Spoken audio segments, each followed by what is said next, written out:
Garrett sat impatiently at the table. The sound of silence flooded his eardrums as he stared out the window at the setting sun. His apprentice had been away all afternoon with Barso's sister, and with the impending twilight, the thief was beginning to feel just the slightest twinge of worry building within his chest. How long does it take to cook dinner? He thought, tapping his fingers against the wooden table. Suddenly, he noticed two hooded figures walking down the street. One was slightly taller than the other, although they both appeared to be carrying a set of large wicker baskets. Even with their faces obscured, it didn't take the thief long to recognize them. Sophie and his Guinevere. Sophie abruptly halted just outside the hovel entrance, took a moment to survey the surrounding area, then quickly and quietly unlocked the front door. It popped open with a slight creak, and she motioned for Guinevere to enter first. Once inside, she removed her hood, allowing a sea of red waves to flow downwards over her shoulders. Garrett stood to greet her. As she fully removed her dark navy cloak from her body, he noticed that she was still wearing a soft yellow apron, although it was covered in a few brown gravy stains from her efforts. Hello, Garrett. We're back. The young woman greeted. Did you have to go all the way to Audale to find yourself a cook or something? He looked down at her with a devious smirk. For your information, Garrett, Guinevere prepared this entire feast all by herself. She's got some admirable kitchen skills. Sophie winked, after clearing her throat. That's great and all, but I still can't believe you know how, Guinevere. Didn't your father have any cooks of his own? The thief replied bluntly. The boxman's sister was about to protest, but the sound of jovial laughter leaving Guinevere's lips stopped her. Well, sure he did. Guinevere only giggled more as she began to unpack her basket.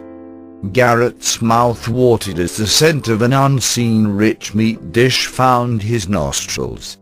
But he had me learn how to cook so that I would blend in. Yeah. Somehow, the idea of teaching an upper-class noble to do any sort of chores doesn't sound like the way to go about that. Garrett scoffed. Oh, I don't mind. Actually, I don't even think of it as a chore. It's something that I really enjoy. She replied, reaching for some silverware. Enjoy? Garrett raised an eyebrow in surprise, taking extra time to discern if Sophie's cutlery was made out of real silver or not. In the event that they were, the thief was sure that she couldn't miss a few old spoons. Well, Mr. Fussy, you'll be grateful for her new skill just as soon as you taste some of what she's prepared. Sophie spoke sharply, noticing where his eyes were wandering. She let me have the smallest nibble of that apple cake, and all I can say is, you've got yourself a keeper there, Garrett. Sophie raved.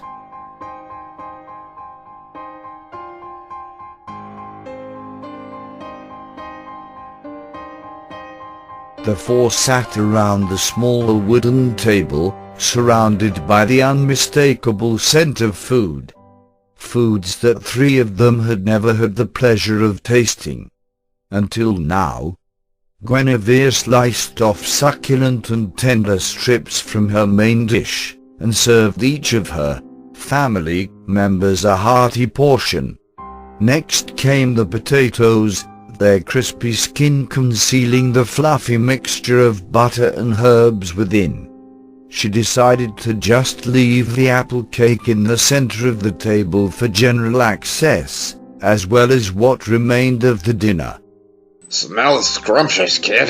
Barso remarked with a salivating grin. He had since returned from settling the score, as he put it, with whatever, or whoever, had gotten him so worked up earlier in the day. Although from the scowl on his face upon re-entering his domain, Guinevere guessed that it hadn't gone over quite as he would have liked. She blushed a little at his compliment, carefully spooning out some of the beef à la rosine for Garrett's plate, the dish that she had prepared specifically with him in mind. The thief eyed his student as she prepared his food, and when the meal was complete, Guinevere shyly placed the delicious-looking platter down before him.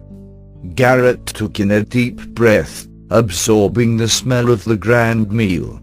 Then, he took a small, but wonderful-looking morsel up within his fork, and began to chew the tender cut of meat. His every taste bud seemed to dance as he savored the first three-course dinner he'd ever had. The seasoning caused his entire mouth to tingle, and his shrunken stomach gurgled and growled as he dug in for more. Guinevere watched him eat with the slightest twinkle in her eye. She watched as he and the others devoured her carefully prepared food, admiring their zest from across the table. Once Garrett had finished, he brought the napkin to his lips, and then let out a long, contented sigh. So, how do you like it? The young woman asked, still taking delicate nibbles from her own plate. That was beyond delicious, Guinevere. Her thief answered her, his eyes closed. And you haven't even tried the cake yet. Barso exclaimed, reaching for what would be his second slice. This is by far the best grub I've ever tasted. His words caused Garrett to sit back up straight. Yeah, that reminds me. He leaned forward, placing his wrists atop the table. He stared into Guinevere, watching her through focused hawk eyes, whilst twiddling his thumbs. Who exactly was it who gave you all those fruits and vegetables this morning, Guinevere? Guinevere looked up through bites of potato. She offered through a full mouth. She swallowed, and shot Garrett a puzzled expression. Oh, him. He said that his name was Dawson. Garrett nodded. A farmer? No. He said that he was part of this group. The Growers, I believe he called it. Garrett suddenly looked very concerned. He leaned in, placing his elbows on the table. The Growers. An unwavering displeasure gripped his chest. Worry glimmered like beacons within his eyes. He had heard all about the Growers. They were a new faction, less than 5 years in the making. Apparently, much like the Mechanists, they were a branch off of an existing faction, the Pagans. Garrett had extremely mixed emotions about this newest nature-bound cult, and most of them were unpleasant. While their leader spoke adamantly about helping the city, as well as still being able to preserve the natural world, Garrett had his doubts about the man's integrity. Needless to say, he wasn't very fond of the notion of Guinevere speaking with them. Not in the least. Yeah, he was really nice. Guinevere's smile grew ever more carefree. Garrett retracted his limbs from the table and shook his head. That's exactly what you said about Helena too, Guinevere. And look how nice she turned out. He barked. The young woman's face contorted in shock. That was different. The thief's eyes widened at her defiance. Garrett ground his teeth, tossing his soiled napkin to the floor. You told her everything about yourself. You trusted her without even knowing who she was. How is what happened this morning any different, Guinevere? He shouted, startling both Barso and his sister. Well, Guinevere muttered, looking down blankly at her half-eaten plate. But they just want to help the forest, Garrett. And the people of this city. Just like me. Guinevere. Garrett sighed in utter annoyance. How many times had he explained this to her? Every faction that ever was and ever will be within this city has made a similar claim. We're gonna help people. We're gonna preserve the woods. We're gonna make murderous robots to improve life here by killing it all off. But at the end of the day, they're all the same. Holier-than-thou idealists who hide behind their faiths and tenets as an excuse to cover their own arses. Greedy, bloodthirsty nutcases. And I guarantee that this Dawson and his growers are no different. But Garrett, they were! They asked me to join even! This news completely flabbergasted the thief. His brows furrowed at his protégé's utterly naive ignorance. Such innocence would be the death of her, if he couldn't wean her from it. Well, I hope you said no, kid. Barso burped. I have to agree with Garrett here. Those forest folk are completely bonkers. I mean, have you seen the get-ups they wear? It's like what happens when a farmer collides with a monk in a dark alley. Maybe they do dress a little funny, but that doesn't mean... Before she could finish, Garrett slammed his hand against the table, startling her. Apparently, you seem to have a problem listening to me, and a dangerous hobby of talking to strangers. So I'm gonna make this very clear, Guinevere. Stay away from people I haven't deemed safe. His right eye reflected the faint candlelight as he glowered at her. And stay out of the forest. Without warning, a budding anger suddenly consumed her mind. Guinevere felt the breath leave her body, and the world turned a disturbing shade of greenish-grey. The voices in her head had returned. Why do you listen to this man fool? He's not the one to make these choices for you. She shook her head violently as the voices grew louder and louder, now screaming at her to rebel. You are the last mother, daughter of the beefy lord. This man fool defies you, constricts you. I says, constrict him. Using your vines to crunch his bones and tear his fleshes. Make him... No! Guinevere clumsily shot up, her eyes locked shut, and her face riddled with unspeakable torment. She clutched her hands to her ears, desperately trying to block out these unseen demons, even though she knew it was useless. They had been malicious enough in the past. They had been the ones to convince her to kill Helena's mechanists and the thief-taker general. But now they were telling her to kill Garrett. Guinevere? Guinevere, snap out of it! Garrett's voice pulled the quaking nymph out of the unwavering inferno that was her mind.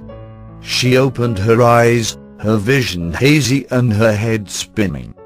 Guinevere snapped her neck upright to meet the concerned faces of Sophie and Barso, as well as that of the thief, who was now standing from his chair. There was an unwavering desperation written in his expression. His right hand was extended slightly, as if he were just about to touch her before she came to. Guinevere gasped and sank to her knees in utter shame. Garrett, I'm so sorry for what I am. Kid, you okay? Barso asked, dropping his fork. Garrett, what's happening to her? Sophie inquired, as she and her brother stood as well. Garrett thought for a moment, before the answer found him. They've gotten to her again. He snarled, rushing to the aid of the fallen nymph. Instantly, he was at her side, kneeling beside her. His face was even paler than usual, and Guinevere felt as the world around her began to fade away. Guinevere, what triggered this? Everything was going fine tonight. Where did this even come from? He stopped short when he noticed the ground beneath his knees. The coolness of the dirt was alive with the dark green moss. Sprigs of ivy and tiny yellow flowers bloomed forth over the hardened leather of his pants, causing the thief to brush them away. Guinevere's breathing quickened, and she slumped forwards, barely catching herself with her hands. More moss inched away from her touch. It was at that moment that Garrett's worst fears were confirmed. He now realized just where all this new plant life was coming from. Guinevere! He demanded, his posture beginning to tremble as a sickly green liquid began to overflow from her gaping mouth. The nymph struggled to stay awake, her mind rushing with millions of questions and fears. Why would they tell her to kill him? Why would such thoughts and suggestions even enter her mind? When she had used her dark powers to engulf the mechanists. When she had transformed into the wood beast to slaughter the general. Even last year when she had tried to save that blue-eyed girl. All of those situations had been triggered by injustice and rage. All of her victims deserved their fate for what they had done. But Garrett had merely told her to stay out of the forest. Why had she gotten the urge to end his life? They told me. She started. The thief stared into her sweaty face, his eyes wide with terror. What, Guinevere? What did they tell you? He pressed her to remain conscious. Garrett, please help me. I don't want to hear them anymore. I want to be human. She begged weakly, as her eyes began to glaze over. I promised you I would, Guinevere, but you have to help. You have to fight this. I can't. I'm just... Garrett cut her off by pressing his lips into hers. Despite the way her fevered flesh unnaturally burned into his, the scars below his right eye reopened upon contact, causing a trickle of his blood to drizzle down onto Guinevere's cheek. He withdrew, watching as her eyes flooded with passionate yet hopeless tears. You can and you will, Guinevere. Nymphs cannot be thwarted this easily. This I know. Despite what you might believe, you are very, very strong. Why do you think Simmons wants your power? Why the pagans wanted it? You have the potential to do great things, Guinevere, and I'll die first before I see that chance denied. Now fight! He demanded, with utmost authority. Fight! Guinevere locked eyes with him, her face very alert and flushed for a moment. She opened her mouth to speak, one last time. I'm sorry, Garrett. But I can't fight them anymore. Guinevere! The thief shook her violently, but to no avail. As her mind went blank, she felt powerful arms pull her limp body close to a palpitating heart. Her form temporarily silenced, Barso and Sophie eagerly approached the dramatic scene. Sophie's face paled at the sight of Guinevere, her body darker than usual, and her breathing shallow. What the hell just happened to her, Garrett? The boxman whispered, his wide brown eyes never leaving the young woman's unconscious form. Garrett stood, bringing Guinevere up into his arms. It's a long story. Barso stepped off to the side, allowing the thief to pass, but he continued to walk behind him, as did Sophie. He intercepted once to hold open the door to the storage room for the two. Garrett entered and set Guinevere down upon the bed. Sophie rushed over and beheld her critical condition. Poor dear. The older woman crooned, stroking back a strand of ruby hair from Guinevere's sweltering brow. The little nymph moaned slightly at the gentle caress. Casting her eyes up to meet Garrett's numb expression, she hesitantly began to speak. Is this part of her being a wood nymph? Garrett turned away from her. Guinevere is a what now? Basso exclaimed, in a tone bordering on amused. You've been drinking, Sophie? It's true, Basso. She's a wood nymph. Garrett replied in a lost, monotone voice. And she's the only one left. Well, why the taff didn't anyone tell me this? The boxman demanded. Garrett leered in his direction. I did. About a month ago at the tavern. Oh. Basso grinned at him stupidly. Well, that explains why I don't remember then. Garrett, Sophie touched his arm. can you help her? He looked down at Guinevere, her chest still struggling to take in air. I promised her I would. But to be honest, I'm beginning to doubt that I can.